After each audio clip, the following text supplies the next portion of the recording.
हमने बचपन में मसला पढ़ लिया था कि इस बुनियाद पे नस्ल रोकना कि खिलाऊंगा कहां से, इस बेस पे नस्ल रोकना हराम है। इजमा इस पर बस जब हमें पता चल गया, हमने कहा भाई जेब में पैसे हो या ना हो, हम इस बेस पे नस्ल नहीं रोक सकते। लेकिन लोग कंफ्यूज हैं। अभी आपको मैं जहाज का किस्सा सुनाऊं। मैं जा रहा था, एक साहब मेरे साथ आके बैठे, किसी की गीबत नहीं है, किसी को क्या पता क्या बात, और गीबत की बात भी नहीं है, उनके तो एक नजरिया था। वो मेरे पास आए जहाज में ना, इजाजत लेके साथी से कि यार मुफ्ती साहब के साथ बैठने हैं। कहते हैं कि मैं पूरी बात नहीं बताऊंगा ताकि ऐसा ना उनके खानदान वाले समझ जाएं कि ये इन्हीं की बात हो रही है, इसलिए मैं थोड़ा सा वाकये को थोड़ा सा चेंज करूंगा मैं, ताकि बिल्कुल पता ना चल जाए। तो उन्होंने मुझसे कहा कि भाई मेरी 3 बेटियां हैं, अब मैं चाहता हूं बेटा हो। अब मैं क्या चाहता हूं? बेटा हो। तो मैं वो जो आजकल आ रहा है ना, वो क्या यार, जिसमें जेंडर को सिलेक्ट कर सकते हैं टेस्ट ट्यूब बेबी के जरिए, उसका एक खास नाम है IVF। टेस्ट ट्यूब बेबी के जरिए जब औलाद हमल ठहराया जाता है तो उसमें जेंडर यानी लड़का है या लड़की ये सेलेक्ट करना मुमकिन होता है। तो मुझे कहने लगे अब 3 बेटियां हमारी हो गई हैं, मैं चाहता हूं बेटा हो जाए। तो अब हम लोगों ने तय ये किया है, बड़ी एजुकेटेड फैमिली थी, पढ़े लिखे लोग थे, तो हमने तय ये किया है कि अब हम टेस्ट ट्यूब बेबी के जरिए बच्चा हमल ठहराएं और लड़का हम मुंतखब कर दें। तो लेकिन मुफ्ती साहब मेरे दिल में थोड़ी सी बाल है, पता नहीं ये जायज भी है या नहीं है। तो क्योंकि मुसलमान थे ना, वो गैर मुस्लिम होता तो पूछता, नहीं पूछता। वो उसकी 3 बेटियां होनी नहीं थी जब गैर मुस्लिम होता ना। तो मुझे कहने लगे कि मैं चाहता हूं कि ये, मैंने कहा जायज नहीं है, जेंडर की सिलेक्शन की इजाजत बोलो नहीं। मैंने कहा रैंडमली जो भी हो जाए, लड़का हो या लड़की, ये किस पे छोड़ दो? अल्लाह पे। फिर मुझे पढ़े लिखे लग रहे थे, मैंने कहा मैं एक बात आपसे को बताऊं कि खराबी शुरू कहां से हो रही है। मैंने कहा आपके 3 या 4 बेटियां जो हो गई ना, वो बेटे की लालच में हुई हैं, वरना आप एक के बाद भी बेटी ना पैदा होने देते। Am I correct? उन्होंने कहा यस करेक्ट, वरना 2 बच्चे उससे ज्यादा आजकल कोई नहीं चाहता। समझ रहे हो? मैंने कहा खराबी यहां से शुरू हो रही है। आपका यह था कि एक बेटा एक बेटी होगा, हमारी फैमिली कंप्लीट हो जाएगी और हम ब्रेक लगा देंगे। वो कुदरत ने आपके इस जज्बे का जरा भी ख्याल बोलो नहीं किया। कुदरत ने आपको एक बेटी की, आपने चांस लिया कि एक और ट्राई मारते हैं, फिर चांस लिया एक और हो गई, ओहो बेटी। एक तो खुशी नहीं हुई होगी उसके ऊपर, रोने का दिल चाहोगा यार हमारे पास 2 ही चांस थे, एक बेटा एक बेटी, वो चांस क्या हो गया? मिस हो गया। टेंशन में आए होगे, वो डिप्रेशन अलग। फिर आपने कहा चलो एक चांस और लेते हैं, फिर बेटी हो गई, अब आप मुसीबत में पड़ गए। तो मैंने कहा ये बुनियादी गलती यहां से हो रही है कि मजहब ने ये कहा है कि कितनी बेटे कितनी बेटियां कितनी औलाद, ये आपकी सिलेक्शन नहीं है, ये किस पे छोड़ दो? अल्लाह पे। आपकी नीयत ये होती है मैं तरबियत नहीं कर पाऊंगा, और एक्चुअली मेरी, हालांकि ठीक ठाक पैसे वाले आदमी थे आजकल, फिर मुझे कहने कि नहीं मुफ्ती साहब मैं आपकी इस बात से एग्री नहीं करता। एक्चुअली देखें होता यह है कि अब वही है ना, अकल क्या इस्तेमाल हो रही है, गैर जरूरी जगह ना अपने आप को फंटर समझना, गैर जरूरी अकल का इस्तेमाल। जहां मदद ने पाबंदी लगा दी है वहां अकल को घुसेड़ना। कह रहे देखें एक्चुअली होता यह है कि अब बच्चों का ऐसा तो नहीं ना कि बरसाती मेंढकों की तरह बच्चे ही पैदा करते रहे हैं। देखें बच्चों की तरबियत, एक्चुअली फोकस किसको करना है हमने? तरबियत। अब आप देखें सोसाइटी में गुर्बत, महंगाई, वसाइल की कमी, इतने बच्चे कौन पालेगा? मैंने कहा यार काइंडली प्लीज काइंडली, वसाइल की कमी नहीं है, जहाज में जा रहे हो यार तुम, सही है ना? गला गाड़ी पे क्या ख्याल है, जहाज में बैठ के जा। ये बात कोई रेडी वाला टमाटर वाला करे तो समझ में आता है। फिर मैंने उनको रिपोर्टें पेश की बाहर के माहिरीन की कि वसाइल दुनिया में आबादी के रेशो के लिहाज से कम नहीं हो रहे बल्कि बढ़ रहे हैं। पूरा तमीज से उनको एक्सप्लेन किया, पूरी बहस की, समझाया कि वसाइल की कमी जब मसला बनती है, वसाइल की कमी का मसला जब होता है जब इंसान पैदा होता है और 2 हाथ और 2 पांव के बगैर पैदा होता। मैंने कहा भाई जितने बच्चे पैदा होते हैं 2 हाथ, आप भी तो किसी के बच्चे हो ना, क्या बाप पे बोझ बने हुए हो? आपने भी तो पढ़ा लिखा कमा रहे हो ना, तो बच्चे में कमाने की ताकत, बेटी का तो इंतजाम उसके ससुराल के जिम्मे, शौहर के जिम्मे है, और मर्द खुद कमाएगा। घंटा मैंने उनको बिठा के समझाया ना। मैंने कहा आप देखो ये जो 2 बच्चों वाली पॉलिसी है उसका नुकसान क्या हो रहा है। जिसके 2 बच्चे हो गए, एक बेटा मिल गया, वो नस्ल रोकेगा। जिसके नहीं हुए वो बेटे की लालच में नस्ल बढ़ाएगा। ऐसा होगा कि नहीं होगा? तो लड़का और लड़की के ग्रोथ रेशो जो नेचुरली होना चाहिए उसमें खराबी आएगी कि नहीं आएगी? है भाई बताओ ना। उन्होंने कहा यकीनन आएगी। मैंने कहा इससे तो अगली नस्ल तबाह हो गई कि नहीं हो गई? बच्चियों के तो मसाइल खड़े हो जाएंगे। फिर वो कहते हैं चाइना में और हिंदुस्तान में भी तो 2-2 बच्चे। मैंने कहा वहां एक जुल्म हो रहा है, जब एक झूठ बोला जाता है ना उसको छुपाने के लिए 100 झूठ और बोलने पड़ते हैं। चाइना में जो 2 बच्चों वाली पॉलिसी है और मर्दों का रेशो ज्यादा है, वजह उसकी है कि बच्ची को मां के पेट में कत्ल किया जाता है। ये सारी बच्चियां इन चाइनीज के ना गरेबान में हाथ डाल के क़यामत के दिन खड़ी भी होंगी ये जो वईदल मऊदतु सुइलत बिअय्यि ज़म्बिन क़ुतिलत, कुरान कहता है जिस दिन जिंदा दफन की हुई बच्ची से पूछा जाएगा बता तुझे किस जुर्म में कत्ल किया गया। इस आयत की तफसीर में उलमा ने लिखा है कि वो बच्चियां भी दाखिल है जिनको मां के पेट में गिराया गया है, क्योंकि हमल जब पूरा मुकम्मल हो जाता है और पता चल जाता है कि लड़का है या लड़की, उसके बाद ये गिराने का अमल होता है। उस बच्चे में जान पड़ चुकी होती है, कत्ल किया जाता है बाकायदा। मेरे पास तो माओ के फोन आए हैं कि हम हॉस्पिटल गए, पता चला बच्ची है, तो हमने कहा गिरा दो। कह रहे जब गिराया गया ना उस बच्ची की जान निकली है पेट में, तड़पी है वो, तो मां में अल्लाह का खौफ था, डर गई कि मैंने क्या किया है, मार दिया बच्ची। कह रही मुझे रो रही हूं, मैंने क्या किया, अपनी बच्ची को हलाक किया। करोड़ों बच्चियां चाइना में और इंडिया में मां के पेट में कत्ल की गई हैं, तब जाके ग्रोथ रेशो पे उन्होंने क्या किया है, कंट्रोल। नहीं आ रही समझ में? जमाने जाहिलियत में जिन बापों ने अपनी बेटियों को जिंदा दफन कर दिया था, उन पे कोई केस हुआ दुनिया में? क्यों नहीं हुआ? केस करने वाला बाप ही होता है ना। जब बाप ही मार रहा है तो कौन केस करेगा? तो ऐसे ही मेरे भाई, ये तो बच्चियां दुनिया में आई नहीं कि अपने बाप, मां और बाप के खिलाफ केस करती। दुनिया में कोई कानून नहीं है इनकी सुनवाई करने वाला। तो आपका क्या ख्याल है, अल्लाह छोड़ देगा? है इस बेस पे कि तुम्हारी औलाद थी, जो मर्जी करो। अल्लाह ने छोड़ना होता तो मुशरिकीन को क्यों अल्लाह कहेगा मैं पकड़ूंगा कि क्यों तुम्हारी औलाद थी, तुमने मार कैसे दिया इनको? तो मैंने कहा इसलिए मेरे भाई, मैंने फिर अपनी मिसाल दी। मैंने कहा मेरे 19 हैं इस वक्त की, अब तक की रिपोर्ट, जो किसी भी वक्त चेंज हो सकती है। 19 है। मैंने कहा मैं आपको मैं शो मारने के लिए नहीं कह रहा, अल्लाह नजरे बस से बचाए, अल्लाह ने हमारी बुराइयों पे पर्दा डाला हुआ है, बहुत नेक नहीं है हम। मैंने उनसे कहा मैं आपको खुश नजर आ रहा हूं कि नहीं आ रहा? कहते हैं माशाल्लाह फिटफाट। तो मैंने कहा हमारे 19 हैं और आके आप हमारे बच्चों से मिलो। अल्हम्दुलिल्लाह अब तक की रिपोर्ट के मुताबिक ना कोई चोर है, ना कोई मस्जिद से चप्पल चुराता है, सारे पढ़ भी रहे हैं, मदरसे जा रहे हैं, स्कूल जा रहे हैं, जो नॉर्मल। मैंने कहा बहुत कोई फरिश्ते वरिश्ते हो, ऐसा नहीं है, कोई भी नहीं बिगड़ा। तो ये जो तरबियत का आप लोगों ने मंजन बेचा हुआ है ना, बच्चे जितने ज्यादा होते हैं वो एक दूसरे को संभालते हैं। हमारे तो बड़े भाइयों ने हमें पाला है। अब्बा तो ऑफिस में होते थे, बड़े भाई के चमाटे खाए हैं हमने, जिसकी वजह से आज थोड़े बहुत टूटे फूटे इंसान के बच्चे बने हुए हम। क्योंकि नई जनरेशन को नई जनरेशन समझती है। अब्बा पुराने हो जाते हैं, उनको नई बच्चों की शरारतों का, भाई को पता होता है कहां से बिगड़ेगा ये। फिर बेटियां, उनके भाई नहीं है, वो बेटियां ससुराल में जुल्म होता है। ऐसे कई केसेस आ रहे हैं, खातून आई मेरा ससुराल जुल्म कर रहे हैं। तुम्हारे भाई चाचे कहे हैं ही नहीं, दादा की एक यानी एक आध था तो एक फुप्पो है, बल्लांडी में रहती है, फुप्पो क्या करेगी अकेली? इसकी बड़ा खानदान होता है, उस बच्ची पे कोई जुल्म तो करके दिखाए। पीछे 8-10 भाई खड़े हुए होते हैं, चाचे मामे खड़े हुए होते हैं। तो मैंने उन बेचारों पे पूरी अपनी सलाहियत खर्च कर ली, मगर बंदा हिल के हिल के नहीं दिया। तो क्यों नहीं हिला भाई? इसलिए नहीं कि अकल से समझाना बहुत मुश्किल होता है। इसमें यह होता है कि अल्लाह के सामने हथियार डाल दो। अकल के हथियार अल्लाह हमने डाल दिए थे। हमने कहा यार ऐसी की तैसे यार बाढ़ में जाए। जब अल्लाह ने कह दिया कह दिया। अब कोई आजमाइश भी अगर आ गई औलाद की वजह से, अल्लाह ना करे, तो हम कहेंगे अल्लाह ने, हमने तो आपका हुक्म समझ के किया था, अब आजमाइश है तो अल्लाह सबर की भी तौफीक देगा। बाज़ दफा आदमी काम अच्छा करने चलता है, आजमाइश आ जाती है तो क्या करता है वो, भाई हमने तो काम ठीक किया था, हमने काम, आपने सही डॉक्टर से इलाज किया, दवा भी ठीक, वो रिएक्शन कर गई तो आपको निदामत नहीं होती। आपको यार मेरे बस में तो यही था कि डॉक्टर भी पेट ही का है, दवा भी इसने बिल्कुल यूट्यूब पे भी सर्च कर लिया, हर डॉक्टर फिर भी खा के अगर रिएक्शन हो गया तो अब वो तो अल्लाह के हाथ में है ना। लेकिन खा ही जहर रहे हो, चल ही गलत ट्रैक पे रहे हो, तो डिप्रेशन के अलावा कुछ भी नहीं है। तो मैंने कहा भाई ये जेंडर की सिलेक्शन की अगर इजाजत दे दी जाए ना, तो ग्रोथ रेशो की ऐसी की तैसी हो जाएगी। फिर आप आज एक लड़का, कल कहेगा तो एक बच्चा बंदा कहेगा मुझे तो 6 लड़के चाहिए, लड़के ही लड़के। वही हशर होगा जो चाइना और इंडिया में, लड़के ज्यादा औरतें कम। तो चाइना में तो सुना है औरत के लिए जंगें शुरू होने वाली हैं, लेकिन फिर होता क्या है, जब औरतें नहीं मिलती तो फिर वो उसी तरफ जाते हैं, वो फिर गलत ट्रैक पे तरफ जाएंगे, फिर उसकी आदत हो जाएगी उनको। तो अल्लाह ने हमारे लिए इतना आसान रख दिया। अल्लाह ने बोला भाई तेरे तू 1 रुपया भी जेब में नहीं है, नस्ल रोकने की इजाजत नहीं है। नहनु नरज़ुकुकुम व इय्याहुम, हम तुम्हें भी रोजी देंगे और इनको भी।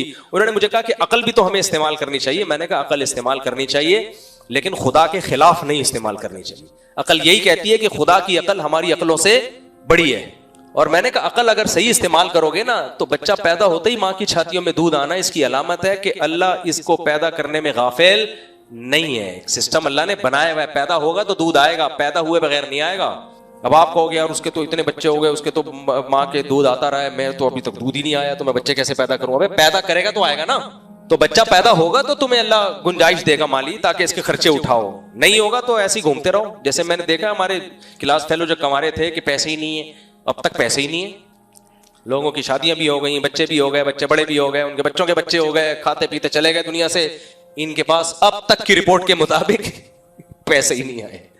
तो अल्लाह ताला का बहुत बड़ा करम है मेरे भाई, अल्लाह ने हमें इस्लाम दे दिया, हमारी कंफ्यूजन 20 चीजों में अल्लाह ताला ने खत्म कर दिया। जब अल्लाह रसूल का हुक्म आ गया, भाई अल्लाह को ज्यादा पता है।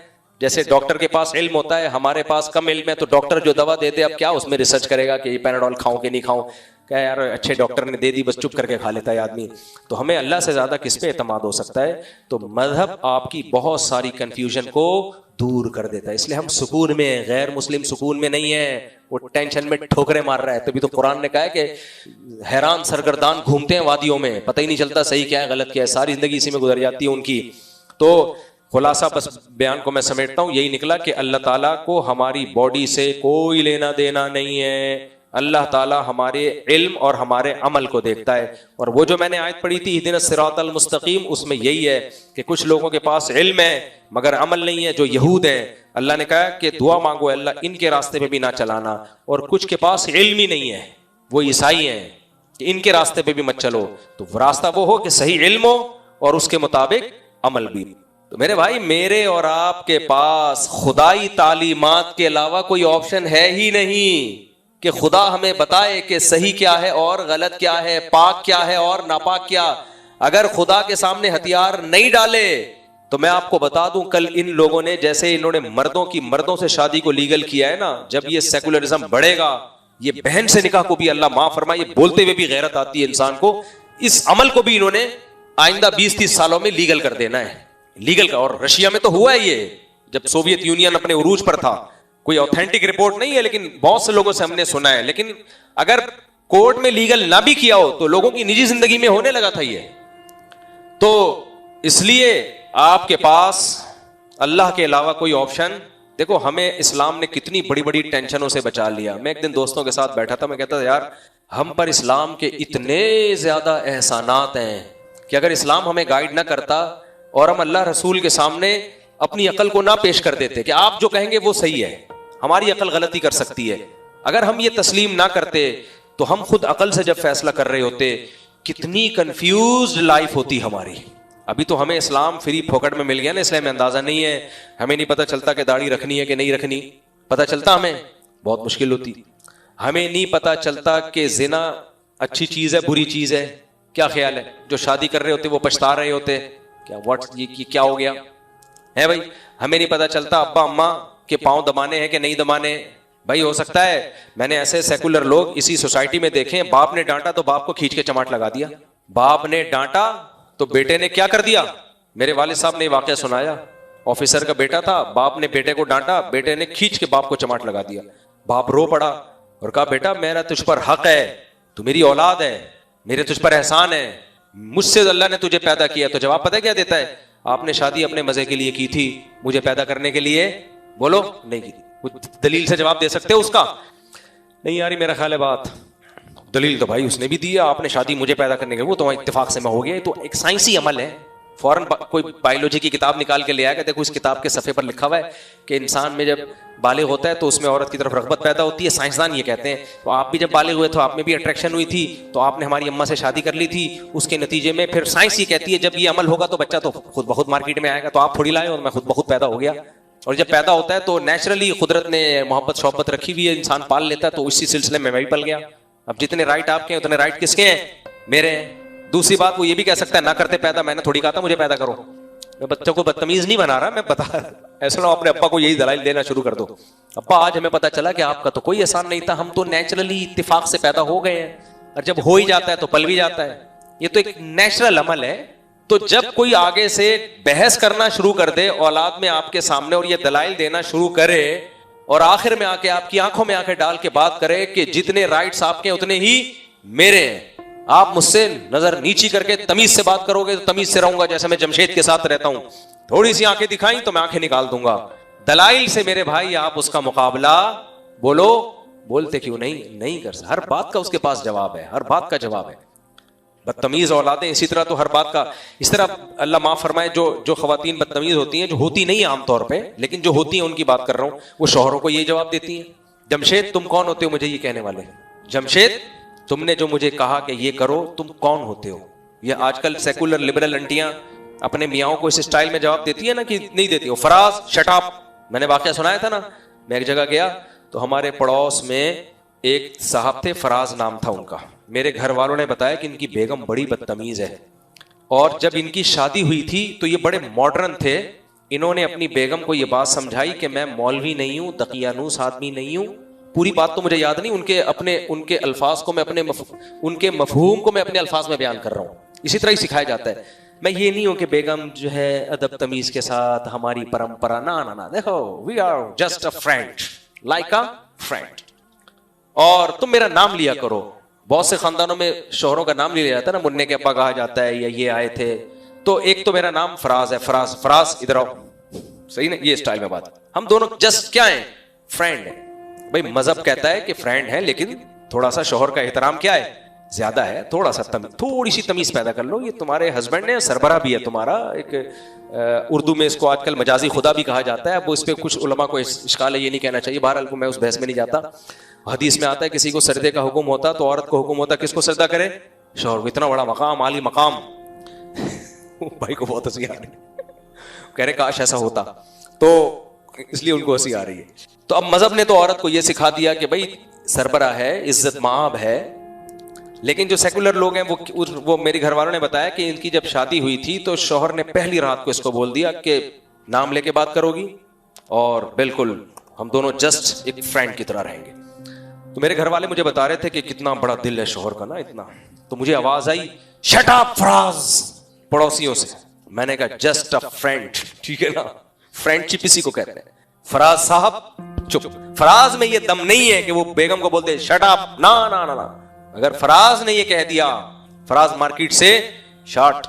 और आजकल तो हमारी अदालतों ने फ्रेंड से भी ज्यादा ऊंचा मकाम दे दिया है औरत को। तो अदालत ने कहा है ना, शौहर ने अगर डांटा, यूं भी कर दिया ना, और बीवी को थोड़ी सी डिप्रेशन हुई तो कोर्ट में जाके निकाह खत्म करा सकती है। मेरे शौहर ने क्या किया है, डांटा है। मार्केट में ये चल रहा है, पता नहीं होगा क्या आगा, तुम सबका क्या होगा कालिया। आगे जो नई नस्ल है, हम लोग तो पुराने होते जा रहे हैं, पुराने तर्ज के हमने निकाह किए हुए। तो उस दौर में तो ये बता दिया जाता था मियाँ सरपरस और ये सब, वो अभी तक पुरानी परंपरा चल रही है। जो नई नस्ल आने वाली है, तुम्हारी खैर नहीं है बेटा, तुम्हारी खैर। और फिर भी तुम्हें शौक है मॉडर्न लड़कियों से शादी करने का, कर लो मॉडर्न से शादी।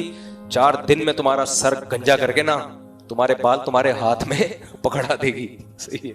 खैर, तो मर्द हो या औरत हो भाई, मजहबी लोगों से निकाह किया करो, दीनदार जो दीन कुछ जो सही मानों में चलते हैं। खैर, तो मैं कह रहा था मेरे भाई, हमें अल्लाह ने कितना बड़ा हम पर एहसान कर दिया ना। हमें बहुत सारी चीजों में कंफ्यूजन अल्लाह ने खत्म कर दिया, हमारे पास उस तरफ सोचने का ऑप्शन ही खत्म कर दिया।